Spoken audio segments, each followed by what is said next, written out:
Rudnik kod Mrkonjić Grada zagadio vode i ugrozio živi svet.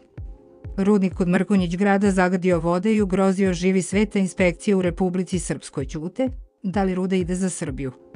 Meštani, ribolovci i aktivisti kažu da je rudnik medna kod Mrkonjić Grada zagadio vode i ugrozio sav živi svet. Ruda navodno u velikoj meri ide za Srbiju, a inspekcije u Republici Srpskoj ćute.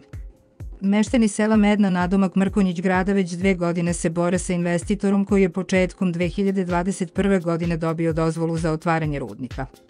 Sva nadležna ministarstva dala su zeleno svetlo kao i opština Mrkonjić Grad, ali je nakon gotovo 2 godine stanje katastrofalno. Uništeno je sve. Pate meštani ovog sela. Voda je zagađena, ovo je stvarno jadno i žalosno što rade. I ovo stoke što ima i nas par kuća nemamo gde da napajamo, kaže meštanka Medne Radmila Klepić, koja poziva, kako kaže, bilo koju vlast da im pomogne, jer ako se ovo nastavi neće ostati niko u selu. Ugrožen ceo sliv Sane. Deutsche Welle je pisao o ovom problemu prošle godine, kada su stigli prvi rezultati o zagađenim vodotocima u kojima je teških metala bilo 100 puta više od dozvoljene količine. Takođe, Deutsche Welle je pisao o povezanosti kompanija i vlasti u Republici Srpskoj te o političkim nalozima za isporukom Srbiji, što je više moguće uglja bez postavljanja bilo kakvih uslova. Sada je situacija postala opasna po zdravlje stanovništva ne samo Medne, već i na potezu celog sliva Sane kroz Ribnik, Ključ i Sanski most. Pre godinu dana rezultati uzorkovana vode u potoku Grabovac koji izvire kod rudnika i uliva se u Medljanku, a zatim dalje u Sanu, pokazivali su visoke vrednosti teških metala. Ispitivanja su tada vršena po nalogu ekoloških udruženja jer je inspekcija to radila samo uvidom, a ne uzimanjem uzorka, te utvrdila da nema zagađenja. Prisutnost teških metala i dalje je velika. Prošle godine smo izvršili uzorkovanje vode i utvrdili prisustvo jalovine i teških metala i kategorizacija vode je bila 5. Dakle, taj vodotok po tim parametrima spada u otpadne vode.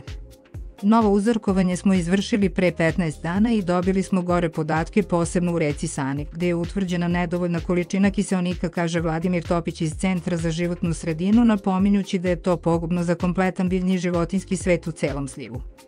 A u slivu se nalaze Ribnik, Ključ, Sanski most, odakle mesecima upozoravaju na promenu boje reke koja se nekada mogli piti.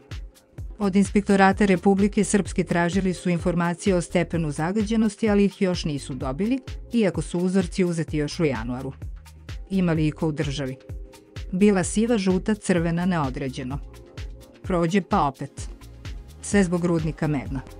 Bilo je i više komada mrtve ribe, priča Dragan Gajić iz Ribnika, dok pokazuje na Sanu na kojoj se održavaju i takmičenja u sportskom ribolovu sa učesnicima iz celog sveta. Ima li iko u državi da to može regulisati? Znate li vi koje je to bogatstvo? Ja sam to pio pre 30 godina, kaže Gajić, ogorčen što niko ne reaguje. Reaguju pojedinci poput nezavisnog odbornika u Skupštini Mrkonjić Grada Sergeja Milanovića, koji kaže da je na sceni bezvlašće na koje građani zbog lične bezbednosti ne smeju da reaguju. Kaže da nema sluha kod nadležnih iz opštine i investitora da se sedne za sto i pokuša vratiti kvalitet vode. S obzirom da oni u opštini daju saglasnost i zagovaraju rudarenje sada, neka preuzmu odgovornost za ovo što se dešava u Mednoj, kaže Milanović.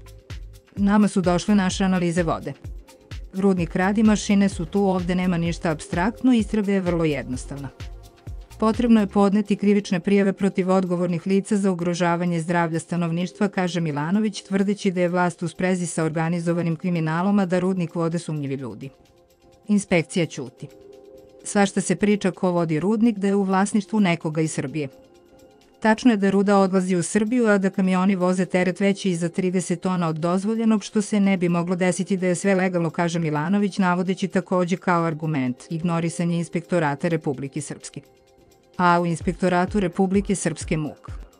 Iako su uzeti uzorci, još nema odgovora na pitanje kakav je stepen zagađenosti i da li bi na osnovu toga rudnik trebalo zatvoriti, kao što je zbog propusta bio zatvoren pre 2 godine jer je radio bez dozvole. U odgovoru iz inspektorata koji smo dobili prošle godine navedeno je da je rudnik mrkog uglja Medna bio predmet kontrole rudarske, ekološke, vodne i saobraćajne inspekcije, da je ekološka inspekcija tada privremeno zatvorila rudnik nekoliko meseci jer u tom trenutku nije imao koncesiju. Što se tiče zagađenja vode, inspekcija nije pronašla nikakva zamućenja. Uredbom o kategorizaciji nisu obuhvaćeni potoci, tako da uzorci nisu ni uzimani, rečeno je za Deutsche Welle tada iz inspektorata. Odgovor smo zatražili i sada, ali ga nismo dobili. Međutim, prema uredbi u članu 29, sve pritoke koje nisu obuhvaćene kategorizacijom svrstavaju se u prvu kategoriju, čije vode treba da imaju visok kvalitet. Takođe, inspektor tada nije naveo da potoci nisu obuhvaćeni uredbom, već naveo da nema zagađenja vode. Sve po zakonu. Iz kompanije Medna NV rekli su da sve rade po zakonu, a to poručuju iz resornih ministarstva koja su izdale dozvole za rad. Svu odgovornost sada prebacuju na inspekciju iz koje ćute. Pre godinu dana u jeku najvećih radova, kada su ispitivanja takođe pokazala visok stepen zagađenja, iz kompanije Drvo Eksport iz Teslića koja otkupljuje ugalj i medne i vrši radove za njihove potrebe, rekli su za Deutsche Welle da je sve urađeno u skladu sa zakonom. Čak je jedan broj meštana dobio obeštećenje iako nije postojala zakonska obaveza da se tretiraju njihove parcele, ali je to učinjeno da bi se osigurala bolja atmosfera i saradnja sa lokalnom zajednicom, što je i postignuto. Te primedbe su paušalne i u osnovi neopravdane, što su utvrdili nadležni organi, rekli su nam u ovoj kompaniji, odbacivši navode nevladinih organizacija o zagađenju. Za stanovništvo udaljeno 50 km na kompletnom slivu reke Sane u ribniku Ključu u Sanskom mostu stanje je, kažu, ravno ekocidu. Ukoliko se eksploatacija nastavi na ovaj način, ne isključuje mogućnost protesta. Neđo Stanišić iz Udruženja sportskih ribolovaca ribnik problem vidi u nepoštovanju ekološke dozvole koju ima rudnik, jer se uništava biodiverzitet na ovom prostoru. Ako se nastavi. Kod nas se oseti manji odziv ljudi od prošle godine. Plaše se. Prijavili smo inspekciji, ali odgovor još nismo dobili. Znamo da su izašli na teren. Zašto niko neće da postavi cijevi i sprovede te potoke? To je investitoru ništa, a završili bi cijeli posao, kaže Stanišić, navodeći da je nesporno manje ribe u Sani od kada je rudnik počeo sa radom. Sa njim se slaže Momčilo Todorović. Dok Peca upozorava na moguće posledice. Ovde ima pastrnke, lipljana, mladice i klena. Ako bi se moglo to zabraniti, reka je bila mesec dana mutna.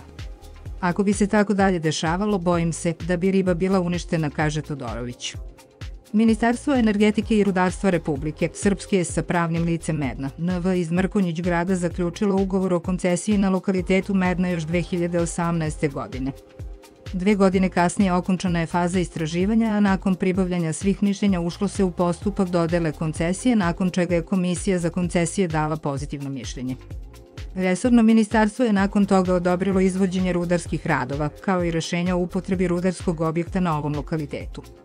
I Ministarstvo ekologije Republike Srpske je izdalo ekološku dozvolu koja je za predstavnike ekoloških udruženja i meštana sporna, ali i oni sada celu stvar prepuštaju Inspektoratu Republike Srpske, iz kojeg se ne oglašavaju na novinarske upite, ali ni za zahteve meštana.